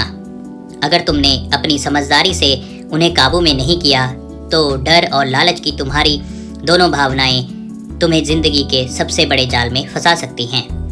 अपनी जिंदगी को डरते डरते गुजारना, अपने सपनों को पूरा न करना निर्ममता है। यह भी निर्ममता है कि पैसे के लिए कड़ी मेहनत की जाए और यह सोचा जाए कि पैसे से खरीदी गई चीज़ें सुख दे सकती हैं। बिल चुकाने के डर से घबराकर आधी रात को जागना जीने का एक भयानक तरीका है। तनख्वाह के हिसाब से जिंदगी जीना भी कोई जीना है। यह सोचना कि कोई नौकरी आपको सुरक्षा का एहसास दे सकती है, खुद से झूठ बोलना है, यह निर्ममता है और यही वह जाल है जिससे मैं तुम्हें बचाना चाहता हूँ। मैंने देखा है कि पैसा किस तरह से लोगों की जिंदगियों को चलाता है। ऐसा अपने साथ मत होने देना। भगवान के लिए पैसे को अपनी जिंदगी मत चलाने देना। हमारी मेज के नीचे सॉफ्ट बॉल आ गई। अमीर डैडी ने उसे उठाया और वापस खिलाड़ियों के पास फेंक दिया। तो अज्ञान का लालच और डर से क्या तकल्लुफ है? मैंने पूछा। यह पैसे का अज्ञान ही है जिसकी वजह से इतना लालच और इतना डर पैदा होता है। अमीर डैडी ने कहा, मैं तुम्हें कुछ उदाहरण देता हूँ। एक डॉक्टर जो अपने परिवार को ज़्यादा खुशी देना चाहता है, अपनी फीस बढ़ा देता है। उसकी फीस बढ़ने की वजह से स्वास्थ्य सुविधाएं हर एक के लिए महंगी हो जाती हैं। अब इससे गरीब लोगों को सबसे ज़्यादा नुकसान पहुंचता है। इसलिए गरीब लोगों का स्वास्थ्य अमीर लोगों से ज़्यादा बुरा होगा। अब चूंकि डॉक्टरों ने अपनी फ़ीस बढ़ा दी है, इसलिए वकील भी अपनी फ़ीस बढ़ा देते हैं। चूंकि वकीलों ने अपनी फ़ीस बढ़ा दी है, इसलिए स्कूल के टीचर भी अपनी तनख्वाह बढ़वाना चाहते हैं, जिसके कारण हमारा टैक्स बढ़ता है और यह सिलसिला अनंत काल तक यूं ही चलता रहता है। जल्द ही अमीर और गरीब लोगों के बीच इतना भयानक अंतर हो जाएगा कि प्रलय आ जाएगी। एक और महान सभ्यता धाराशाही हो जाएगी। महान सभ्यताएं तभी धाराशाही होती हैं जब अमीरों और गरीबों के बीच का फासला बहुत ज़्यादा हो गया है। अमेरिका भी उसी रास्ते पर चल रहा है और इससे यह साबित होता है कि इतिहास अपने आप को दोहराता है, क्योंकि हम इतिहास से कुछ नहीं सीखते हैं। हम केवल ऐतिहासिक तारीखें और नाम रटते हैं, उनके सबक को भूल जाते हैं। क्या कीमतें नहीं बढ़नी चाहिए? मैंने पूछा। अच्छी तरह से चल रही सरकार और एक शिक्षित समाज में तो नहीं। कीमतें दरअसल कम होनी चाहिए। जाहिर है कि ऐसा केवल सिद्धांत में ही हो सकता है। कीमतें अज्ञान से पैदा हुए लालच और डर के कारण बढ़ती हैं। अगर स्कूलों में धन के बारे में सिखाया जाता है तो लोगों के पास ज़्यादा पैसा होता और बाजार की कीमतें भी कम होती, परंतु स्कूलों में सिर्फ पैसे के लिए काम करना सिखाया जाता है। पैसे की ताकत का इस्तेमाल नहीं सिखाया जाता। परंतु हमारे यहाँ बिजनेस स्कूल भी हैं, माइक ने पूछा। क्या आप मुझे अपनी मास्टर्स डिग्री के लिए बिजनेस स्कूल जाने के लिए प्रेरित नहीं कर रहे हैं? हाँ, अमीर डैडी ने कहा, परंतु अक्सर ऐसा होता है कि बिजनेस स्कूल ऐसे कर्मचारियों को प्रशिक्षित करते हैं जो परिष्कृत बीन काउंटर्स होते हैं। ईश्वर ही मालिक है। जब कोई बीन काउंटर बिजनेस संभाल ले, वे सिर्फ संख्या को देखते हैं, लोगों को निकालते हैं और बिजनेस का गला घोंट देते हैं। मैं जानता हूँ क्योंकि मैं बीन काउंटर से काम लेता हूँ। वे सिर्फ इतना ही सोचते हैं कि लागत कैसे कम की जाए, कीमत कैसे बढ़ाई जाए, जिससे बहुत सी समस्याएं पैदा हो जाती हैं। बीन काउंटिंग भी महत्वपूर्ण है। मैं सोचता हूँ कि ज़्यादा लोगों को इस बारे में जानना चाहिए, परंतु यह भी पूरी तस्वीर नहीं बताती। अमीर डैडी ने गुस्से में से कहा। तो फिर क्या इसका कोई हल है? माइक ने पूछा। हाँ, अमीर डैडी ने कहा, सोचने के लिए अपनी भावनाओं का इस्तेमाल करना सीखो। अपनी भावनाओं के बहाव में आकर मत सोचो। जब तुम लोग मुफ्त में काम करने के लिए तैयार हो गए थे तो तुमने अपनी भावनाओं को काबू में रखना सीख लिया था। तभी मैं समझ गया था कि तुमसे उम्मीद की जा सकती है। जब मैंने तुम्हें ज़्यादा तनख्वाह का लालच दिया तब तुमने एक बार फिर भावनाओं की बात नहीं मानी। तुम ताकतवर भावनाओं के बावजूद सोचना सीख रहे थे। यह पहला कदम था। यह कदम इतना महत्वपूर्ण क्यों है? मैंने पूछा। यह तुम अपने आप जान जाओगे। अगर तुम सीखना ही चाहते हो तो मैं तुम लोगों को ब्रायर पैच में ले जाऊंगा। यह वह जगह है जिससे लोग बचते हैं। मैं तुम्हें उस जगह पर ले जाऊंगा जहां जाने से ज़्यादातर लोगों को डर लगता है। अगर तुम मेरे साथ जाओगे तो तुम्हारे मन में पैसे के लिए काम करने का विचार निकल जाएगा। इसके बजाय तुम यह सीखोगे कि पैसे से कैसे काम लिया जा सकता है। और अगर हम आपके साथ जाते हैं तो हमें क्या मिलेगा? अगर हम आपसे सीखने के लिए तैयार होते हैं तो हमें क्या मिलेगा? मैंने पूछा। वही जो ब्रायर रैबिट को मिला था, अमी डैडी ने कहा। टार बेबी से आज़ादी। क्या ऐसा कोई ब्रायर पैच होता है? मैंने पूछा। हाँ, अमी डैडी ने कहा। डर और लालच ही ब्रायर पैच हैं। अपने डर से पीछा छुड़ाकर, अपने लालच का सामना करके, अपनी कमजोरियों और ज़रूरतों को पहचान कर ही हम बाहर निकलने के रास्ते तक पहुंच सकते हैं। और बाहर निकलने का रास्ता हमारे दिमाग से होकर गुजरता है, सही विचारों को चुनने से। विचारों को चुनने से?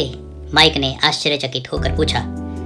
हाँ, इस विचार को चुनकर कि हम क्या सोचेंगे, बजाय इसके कि हम अपनी भावनाओं में बहकर लगातार प्रतिक्रिया करते रहें। सुबह उठने और काम पर जाने से ही आपकी समस्याएं नहीं सुलझ जाती, क्योंकि बिल चुकाने के लिए पर्याप्त पैसा न होने का डर आपको सताता रहेगा।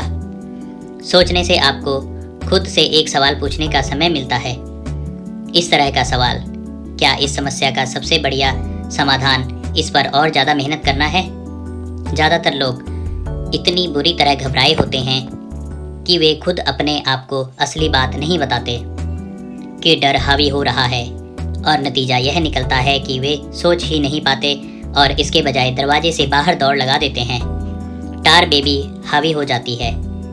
अपने विचार चुनने से मेरा यही मतलब था। पर हम ऐसा किस तरह करेंगे? माइक ने पूछा। यही तो मैं तुम्हें सिखाने वाला हूँ। मैं तुम्हें यह सिखाऊंगा कि तुम्हारे पास चुनने के लिए विचारों के विकल्प होने चाहिए, ताकि तुम हड़बड़ी में काम करने से बच सको। जैसे अपनी सुबह की कॉफ़ी पीकर दरवाजे से बाहर दौड़ लगाने की आदत से। मैंने तुमसे जो पहले कहा था उसे याद रखो। नौकरी दीर्घकालीन समस्या का अल्पकालीन समाधान है। ज़्यादातर लोगों के दिमाग में सिर्फ एक समस्या होती है, और यह थोड़े समय की होती है। यह समस्या होती है महीने के आखिर में चुकाए जाने वाले बिल, यानी टार बेबी। अब पैसा आपकी ज़िंदगी चलाता है, या मैं यह कहूँ कि पैसे को लेकर इतना डर और अज्ञान उनकी ज़िंदगी चलाते हैं। तो वे वही करते हैं जो उनके माँ बाप ने किया था। सुबह उठो और पैसे के लिए काम करो। वे इतना समय भी नहीं निकाल पाते कि यह सोच सकें क्या कोई दूसरा तरीका है। इस वक्त वे दिल से सोचते हैं, दिमाग से नहीं। दिमाग से सोचने और दिल से सोचने में क्या फ़र्क होता है? माइक ने पूछा। अमीर डैडी ने जवाब दिया, मैं इस तरह के जुमले अक्सर सुनता हूँ। हर आदमी को काम करना पड़ता है, या अमीर लोग शोषक होते हैं, या मैं दूसरी नौकरी ढूंढ लूँगा। मेरी तनख्वाह बढ़नी चाहिए। आप इस तरह मेरा शोषण नहीं कर सकते। या मैं इस नौकरी को इसलिए पसंद करता हूँ क्योंकि यह सुरक्षित है। इसके बजाय हमें यह कहना चाहिए, क्या यहाँ ऐसा कुछ है जो मुझे नहीं मिल रहा है? इस तरह भावना पर आधारित हमारे विचारों की जंजीर टूट जाएगी और हमें ज़्यादा अच्छे तरीके से सोचने का मौका मिल जाएगा। मुझे मानना ही पड़ेगा कि मेरे लिए यह सबक एक महान सबक साबित हुआ। यह जानना कि कब कोई आदमी दिल से बोल रहा है और कब दिमाग से, किसके शब्दों में भावनाएं छुपी हुई हैं और किसके शब्दों में विचार। यह एक ऐसा सबक था जो ज़िंदगी भर मेरे काम आया, खास तौर पर जब मैं अपने दिल से यानी अपनी भावनाओं से बोल रहा था, न कि अपने विचार या दिमाग से। जब हम स्टोर की तरफ वापस मुड़े तो अमीर डैडी ने यह कहा कि अमीर लोग हकीकत में पैसा बनाते हैं, वे इसके लिए काम नहीं करते। उन्होंने यह भी बताया कि 5 सेंट के शीशे के सिक्के ढालते समय जब माइक और मैं यह सोच रहे थे कि हम पैसे बना रहे थे तो हमारे विचार उसी रास्ते पर चल रहे थे जिस पर अमीर लोग चलते हैं। दिक्कत सिर्फ इतनी थी कि हमारे लिए ऐसा करना गैर कानूनी था। सरकार और बैंकों के लिए ऐसा करना कानूनी था, परंतु हमारे लिए नहीं था। उन्होंने यह भी बताया कि पैसा कानूनी और गैर कानूनी दोनों ही तरीकों से कमाया जा सकता है।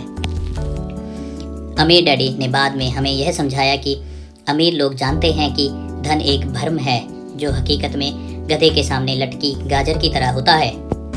धन के भ्रम के कारण जो डर और लालच पैदा होता है, उसकी वजह से ही अरबों खरबों लोग यह सोचते रहते हैं कि धन असली चीज है। धन दरअसल एक माया जाल है। जनता के अज्ञान और भरोसे के भ्रम की वजह से ही ताश के पत्तों का यह महल खड़ा रह पाता है। सच कहा जाए तो गधे की गाजर धन से ज्यादा कीमती है, उन्होंने कहा। उन्होंने अमेरिका के गोल्ड स्टैंडर्ड के बारे में भी बात की और यह बताया कि हर डॉलर का नोट असल में चांदी का प्रमाण पत्र है। उन्हें इस अफवाह से चिंता हो रही थी कि किसी दिन हम लोग गोल्ड स्टैंडर्ड को छोड़ देंगे और हमारे डॉलर चांदी के प्रमाण पत्र नहीं रहेंगे। जब ऐसा होगा बच्चों, तो कयामत आ जाएगी। गरीब, मध्यवर्गीय और नासमझ लोगों की जिंदगी इसलिए बर्बाद हो जाएगी क्योंकि वे यह भरोसा करते रहेंगे कि धन ही असली चीज है और वे जिस कंपनी के लिए काम करते हैं वह कंपनी या सरकार उनका ध्यान रखेगी। उनकी बातें उस दिन हमारी समझ में नहीं आ रही थी, परंतु सालों बाद जाकर मुझे यह समझ में आया कि यह बड़े पते की बात थी। वह देखना जो दूसरे नहीं देख पाते। जब वे अपने पिकअप ट्रक में चढ़े तो उन्होंने कहा, काम करते रहो बच्चों, पर जितनी जल्दी तुम तनख्वाह की ज़रूरत को भूल जाओगे, तुम्हारी आगे की ज़िंदगी उतनी ही आसान हो जाएगी। अपने दिमाग का इस्तेमाल करो, मुफ्त में काम करो और जल्दी ही तुम्हारा दिमाग तुम्हें पैसे कमाने के दूसरे तरीके बता देगा। उन तरीकों से तुम इस नौकरी से ज़्यादा कमा लोगे। तुम ऐसी चीज़ देख पाओगे जो दूसरे लोग कभी नहीं देख पाते। मौका उनकी नाक के नीचे होते हैं, फिर भी ज़्यादातर लोग इन मौक़ों को कभी नहीं देख पाते। इसका कारण यह है कि वे पैसे और सुरक्षा ढूंढते रहते हैं, इसलिए उन्हें यही मिलते हैं। जिस वक्त तुम एक मौका भांपने में कामयाब हो जाओगे तो उसके बाद तुम जिंदगी भर मौका भांप सकते हो। जिस वक्त तुम ऐसा कर लोगे, मैं तुम लोगों की कुछ और बातें सिखाऊंगा। इस बात को ध्यान से समझ लो ताकि तुम जिंदगी के सबसे बड़े जाल से बच सको। वह टार बेबी तुम्हें कभी नहीं छू पाएगी। माइक और मैंने स्टोर से अपनी चीज़ें उठाई और मिसेस मार्टिन से गुड बाय कहा।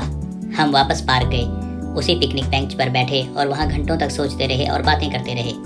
हमने अगला हफ्ता स्कूल में इसी बारे में सोचते और बातें करते हुए बिताया। 2 सप्ताह तक हम लोग सोचते रहे, बातें करते रहे और मुफ्त में काम करते रहे। दूसरे शनिवार के आखिर में मैं मिसेस मार्टिन से दोबारा गुड बाय कर रहा था और कॉमिक बुक स्टैंड को ललचाई नज़र से देख रहा था। हर शनिवार 30 सेंट ना मिलने से सबसे दुखद बात यह थी कि मेरे पास कॉमिक्स खरीदने के लिए बिल्कुल भी पैसे नहीं होते थे। अचानक जब मिसेस मार्टिन मुझे और माइक को गुड बाय कर रही थी, मैंने उन्हें एक ऐसा काम करते देखा जो इससे पहले कभी नहीं देखा था। मेरा मतलब है, मैंने इससे पहले उन्हें ऐसा करते देखा तो था, पर उस पर ध्यान नहीं दिया था। मिसेस मार्टिन ने कॉमिक्स के पहले पेज को आधा काटा और उसे संभाल कर अपने पास रख लिया। बाकी की पुस्तक को उन्होंने एक बड़े से भूरे कार्डबोर्ड के डब्बे में डाल दिया। जब मैंने उनसे पूछा कि वे इन कॉमिक्सों का क्या करती हैं, तो उन्होंने कहा, मैं उन्हें फेंक देती हूँ। जब वह नई कॉमिक्स लाता है तो मैं ऊपर के आधे कवर को क्रेडिट के लिए कॉमिक्स बुक डिस्ट्रीब्यूटर को दे देती हूँ। वह 1 घंटे में आने ही वाला है। माइक और मैंने 1 घंटे तक इंतजार किया। जल्दी ही वह डिस्ट्रीब्यूटर आया और मैंने उससे पूछा कि क्या हमें कॉमिक्स मिल सकती है। इस पर उसने जवाब दिया, आपको मिल सकती है अगर आप इस स्टोर में काम करते हैं और अगर आप यह वादा करें कि आप उन्हें दोबारा नहीं बेचेंगे। हमारी पार्टनरशिप एक बार फिर कायम हो गई थी। माइक की मम्मी ने बेसमेंट में हमें एक खाली कमरा दे दिया जो उनके लिए किसी काम का नहीं था। हमने उसकी सफाई करके उसमें सैकड़ों कॉमिक्स जमा कर ली। जल्दी ही हमारी कॉमिक्स लाइब्रेरी लोगों के लिए खोल दी गई। माइक की छोटी बहन को पढ़ने का बहुत शौक था, इसलिए हमने उसे अपना लाइब्रेरियन बना दिया। लाइब्रेरी में आने और कॉमिक्स पढ़ने के लिए वह हर बच्चे से 10 सेंट लेती थी। स्कूल खत्म होने के बाद हर दोपहर 2:30 से 4:30 तक लाइब्रेरी खुलती थी।